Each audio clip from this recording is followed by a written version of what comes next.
it's not only a physical healing, it's also a spiritual healing because on the third day, when that sacred oil comes out of the cerebellum, it makes its way to your pineal gland where it triggers a DMT or third eye awakening. So you're more connected to your higher consciousness.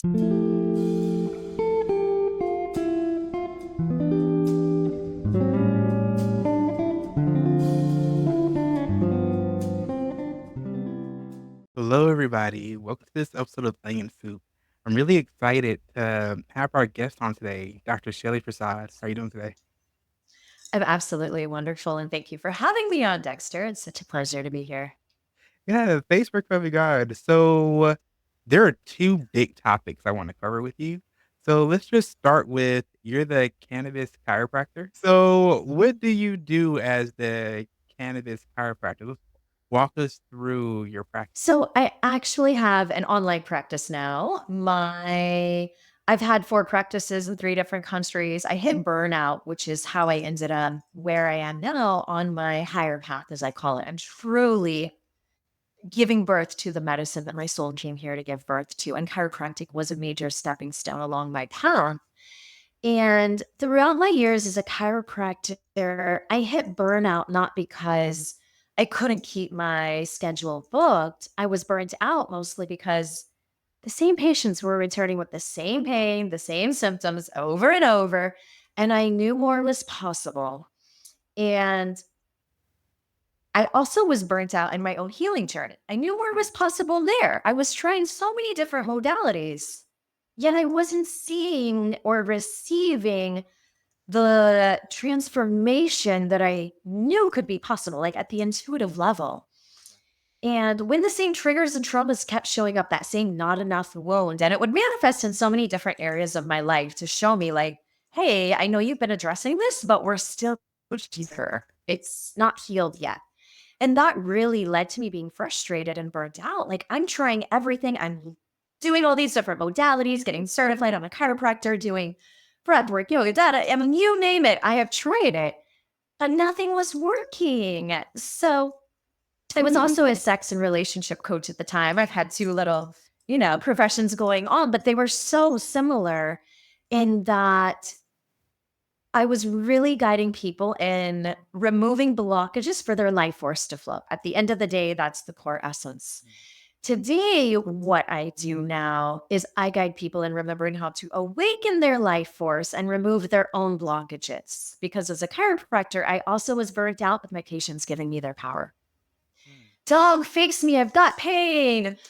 I can't fix you. I can realign you, and then you need to make necessary lifestyle changes and whatnot and commit to a self care plan. But I can't fix you. You can heal you. Only you can heal you. So when I saw that patients wouldn't commit to their care plan and they were so dependent on giving me their power, that was another part of the burnout. And living in foreign countries where there's not many chiropractors, I had to sever all of my dependency on needing a chiropractor to adjust me. Mm. And I've struggled with this chronic right SI joint restriction since birth. I know that it's deeper than, you know, that fall I had when I was 5 years old. It goes all the way back into my mother's womb. But with my logical thinking mind active, how do I get there? How do I know what that root cause is? What occurred in my mother's womb that has me struggling with the same right SI joint subluxation or misalignment that no matter how many chiropractic adjustments I've received, no matter how many changes and whatnot I make in my lifestyle, it's still out of alignment. Mm. So I knew both with my patients and with my own healing, there's more here, but what? And the cannabis chiropractor, well, cannabis actually guided me to the more. Mm. Interesting. So you're talking a lot about the womb. I know that you're also a womb shaman. So is that what you do for people? Do you help them to go back into perhaps generational trauma and see where that originated? Absolutely. And so the longest journey we have to make in life is not, well, it is and it's not. You know, the saying, longest journey is from your head to your heart. Well, it's not a straight destination from your head to your heart. You got to go from your head to your womb, or for men, They also have a womb. It's called Hara. In a lot of ancient Eastern philosophies and teachings, it's Hara. It's the center of your life force. It's our foundation. It's our center of gravity. But when we're in our head, our center of gravity is up here.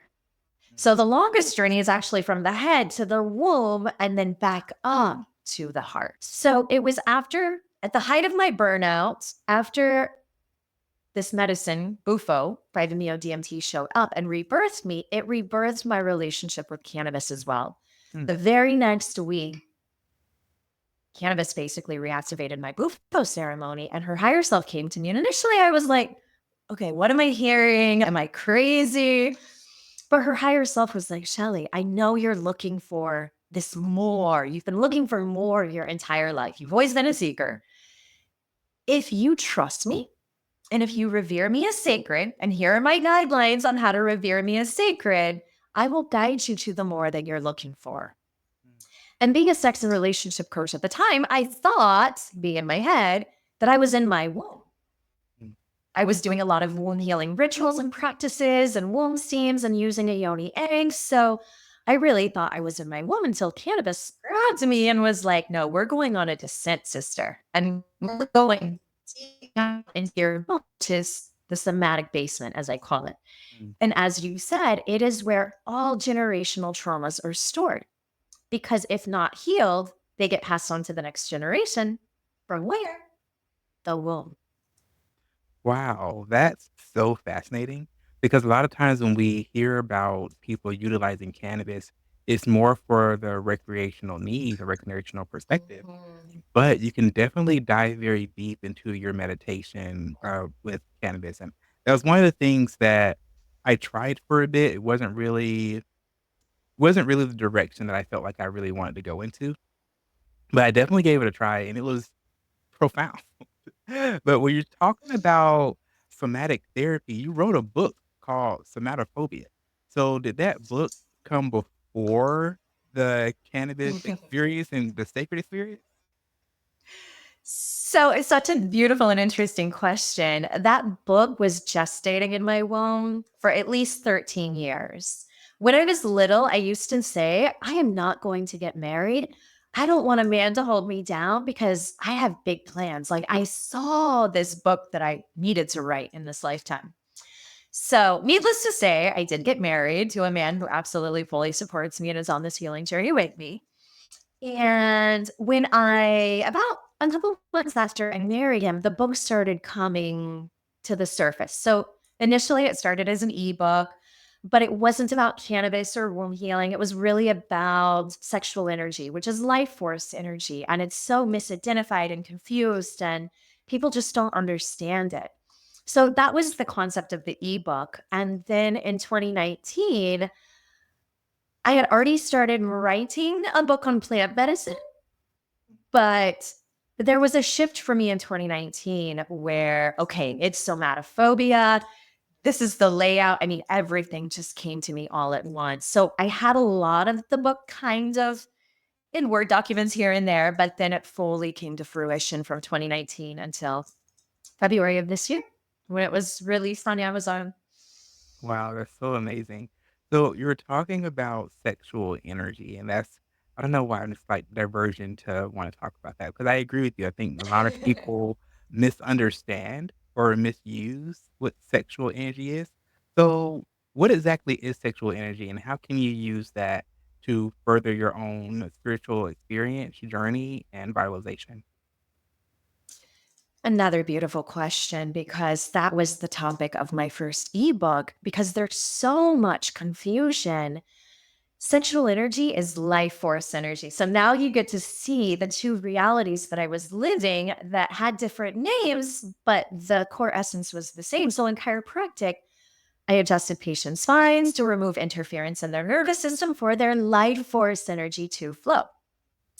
Whereas as a sex and relationship coach, I was working with women to clear out those subconscious blockages for their sexual energy to flow.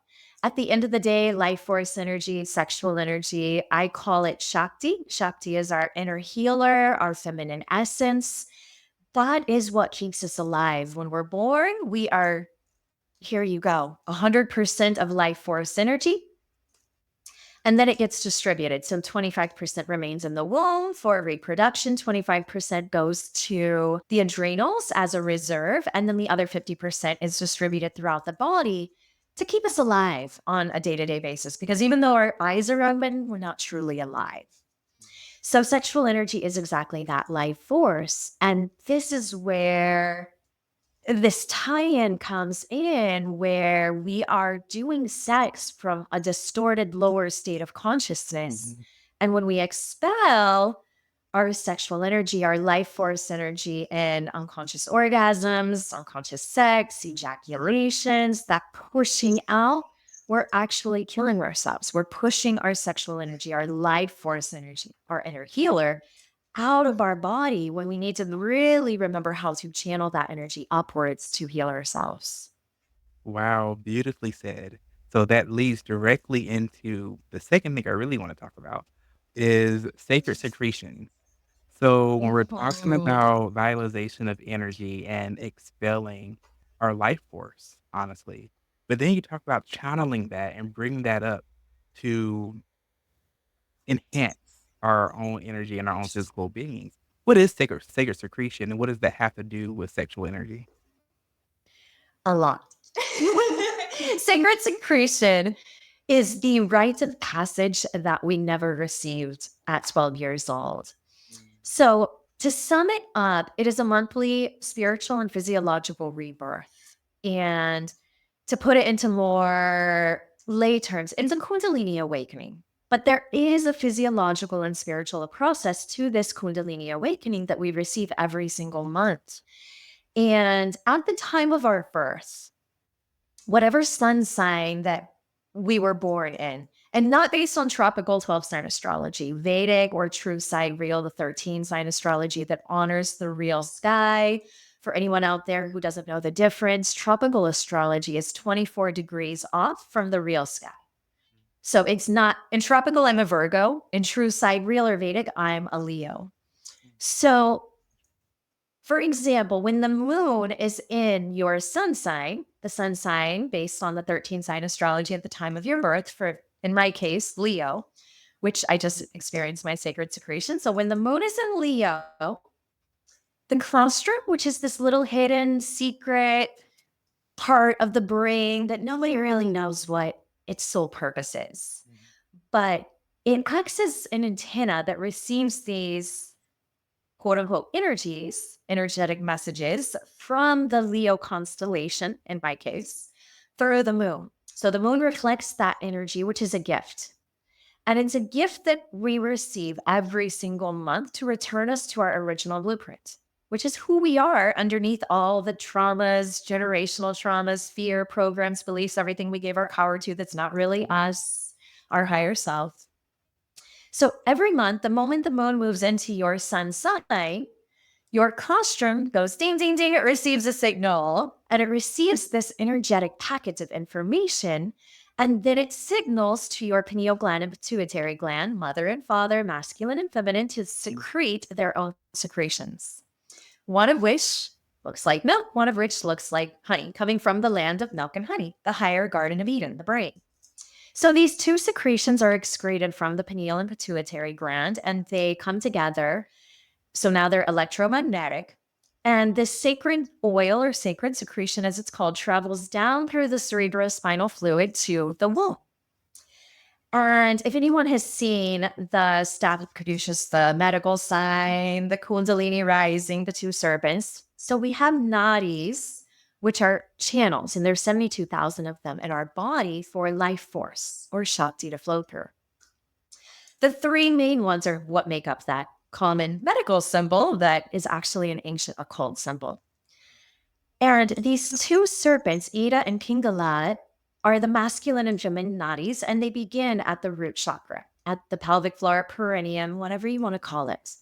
So the sacred secretion or oil has to descend to the womb to therefore be germinated by masculine and feminine, mother and father, and then ascended back up the spine, Jacob's ladder, to the 33rd vertebra, which is the atlas or C1. And that is the crossover point between the lower physical body and the higher immortal body.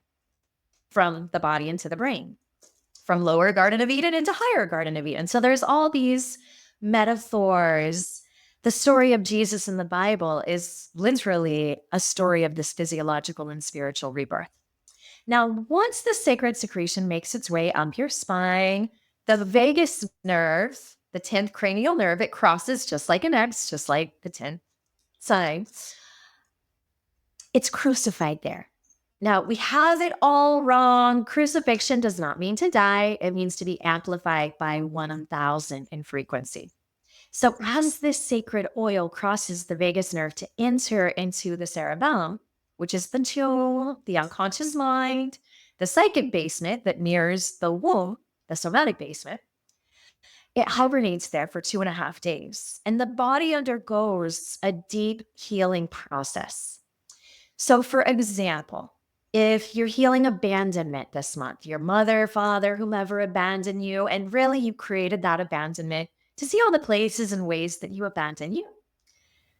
So, that month, you're going to be healing abandonment. You're going to feel abandonment. You may create a trigger of being abandoned.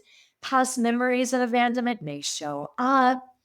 So, on that first day of your sacred secretion, go into ceremony, process it, transmute it, awaken your inner healer, awaken your craniosacral pump to pump that oil back up your cerebrospinal fluid so it can be crucified so that it can go into the cerebellum for its 2.5 day hibernation period. Now, during that period, all of those thoughts, feelings, emotions that remained unprocessed, suppressed, dormant, anger, rage, frustration in the liver, grief in the lungs, conditional love and sadness in the heart, undigested shit in the intestines, fear in the kidneys, all of that that's attached to the abandonment wound is now going to be purged and processed and released and healed. So it's not only a physical healing, it's also a spiritual healing because on the third day, when that sacred oil comes out of the cerebellum, it makes its way to your pineal gland where it triggers a DMT or third eye awakening. So you're more connected to your higher consciousness. You've retrieved a massive part of your soul that allows you to return home to your original blueprint, that of your soul. Mm. Wow. So, first of all, very beautifully said. That was, like, the best explanation that I've come across. Well, thank you. So, for anyone that's looking to try this, what role does abstinence and having a healthy diet play in your sacred secretion? The most important role. Because not only does this 3-day process require you to somatically get in your body and transmute these stuck energies of suppressed emotions and the pain of the trauma of abandonment stored in the body, you also have to address the story of it stored in the mind. But to assist the body in its purge, its purification, that's when I heighten parasite cleanses, juice fast. I will do a 3-day water fast. So I will heighten all of my different purification remedies. And it's absolutely necessary to abstain from any sexual experiences, intercourse, unless you have absolutely mastered the ability to retain your sexual energy. For men, that means not ejaculating, not even having an orgasm if you can separate from ejaculation, because even that can still be a loss of your sexual energy. And for women, nobody talks about it.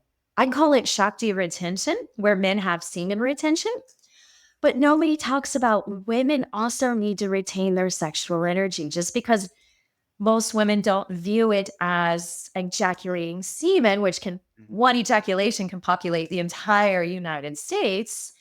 We women also push our orgasms and sexual energy down and out through orgasms and ejaculation. So for both men and women, retaining that sexual energy is necessary. Otherwise, that sacred secretion or oil, that opportunity for a massive rebirth, a quantum leap in your consciousness, deep, profound healing is lost. And then you have to wait until the next one. And since we didn't receive that rite of passage that we should have been honoring this every month since the age of 12, we have a little bit of catching up to do. Wow. So, you mentioned that it sits in the claustrum. I keep thinking Golgotha, Golgotha translates back to skull, right? So, where when we talk about where this germ actually sits in our head for 2.5 days, and you mentioned a 3-day fast, how long is this entire process from start to finish? It's normally 3 days. Of course, the cosmos are not perfect with every constellation lining up to be exactly 3 days. Some constellations are a little shorter, some are a little longer. There are times where my sacred secretion rebirth, it will go 4 or 5 days until I literally move through everything that I need to move through. This past one was a big one with the solar flares that came in as well. And there was a Mayan birthday coinciding with it. So I had and my menstrual cycles, I had a triple or, quattro whammy. So it lasted about 4 to 5 days of being deep in the process. And it's a death rebirth.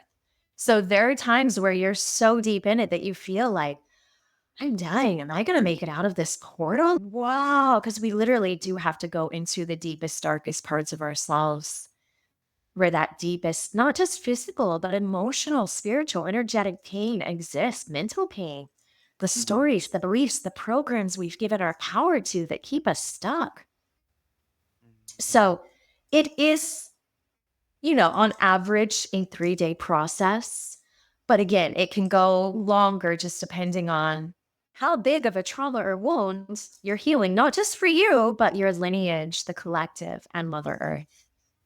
So with this happening during the moon, so it's when your star sign enters the moon, does it matter the phase of the moon? For instance, would the full moon have a greater effect than a waning or wax moon? Yes. Great question. A full moon will have a much more intense effect. A lot more emotions will arise to the surface. You will feel that tug of war, the pushing and the pulling on your sacred waters is all the stagnation, all the stuff that's been dormant and is polluting your body's waters. You'll feel it rising to the surface with the full moon. Wow, that's pretty exciting, honestly. Personally, I'm a Taurus, so the full moon in Taurus is next month. So that'd be Well, really, there you go. really interesting. But Dr. Persad, we only have a few minutes left. Is there anything you would like to leave with the audience before we go? You are your own healer, your own guru, you're your own shaman. Stop giving power to anyone external, anything external, including cannabis. And that's a big piece of my work is truly helping people to heal their recreational and even medicinal use of cannabis still creates a codependency. What happens when you stop consuming cannabis for that pain? The pain is still there because she doesn't heal you. You heal you. Wow, and where can people find you if they want to connect with you? So my website is www.drshellypersad.com. That's DRSHELLYPERSAD, which I'm sure you'll spell it out. And then across all social media channels, my username is Dr. Shelly Persad. Wow, well, thank you so much for coming on. Honestly, that was the best explanation of sacred secretions that I have come across. I hope that's in your book. It is in my book, absolutely. And I have a few videos about it. I have a blueprint of how to honor it somatically, how to heal the psychosomatic germ. And there's more to come. I have more videos on the way. So Wow, okay, I might have to link those videos in the description because truly, when I tell you I read a lot about it and I was trying to find a lot of information. I've been doing different meditations with sacred secretions for a while, and it is very profound, but trying to explain it to someone else is kinda challenging for me. yeah, you truly have to feel it to get it. And that I couldn't write about it in my book until I truly felt it and grasped. Oh, this is what's occurring in my body. Okay, now let me go write about it. Exactly. Well, I wanna thank you again for coming on, and I wanna thank everybody for tuning into this episode of Onion Soup. I hope you enjoyed this as much as I did. And have a great rest of your day, everyone. Bye. Thank you so much, Dexter.